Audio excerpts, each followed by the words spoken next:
ডাল 100 গ্রাম রহর ডাল আর 50 গ্রাম ছোলার ডাল ভালো করে ধুয়ে আধ ঘন্টা ভিজিয়ে রাখুন।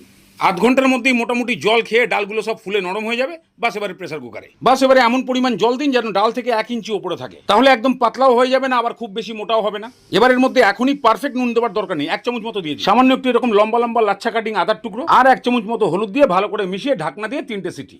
3টে সিটিতেই ডাল একদম পারফেক্ট গলবে, একটু গোটা গোটাও থাকবে আর পুরো সেদ্ধও হবে, একদম এরকম টাইপের দেখতে হবে। এবার টেস্ট বানানোর জন্য একটা তরকা দিতে হবে। একটা প্যান গরম করে তার মধ্যে 3 চামচ ঘি, ঘিটা মেল্ট হয়ে গেলেই সামান্য জিরে আর 2-3টে শুকনো লঙ্কা ফাটিয়ে দিয়ে হালকা এটাকে ভেজে নিন। তারপরেই 2 চামচ আদা আর 2 চামচ রসুন একদম কুচি করে দিয়ে এটাকেও হালকা ভেজে নিন। এগুলোকে একদম লাল লাল করে ভাজার দরকার নেই, সামান্য একটু ভাজা ভাজা হলেই 2 মুঠ খানিক পেঁয়াজ কুচি দিয়ে দিন। এবার পেঁয়াজটাকেও মোটামুটি নরম হয়ে যাওয়া পর্যন্ত ভাজুন।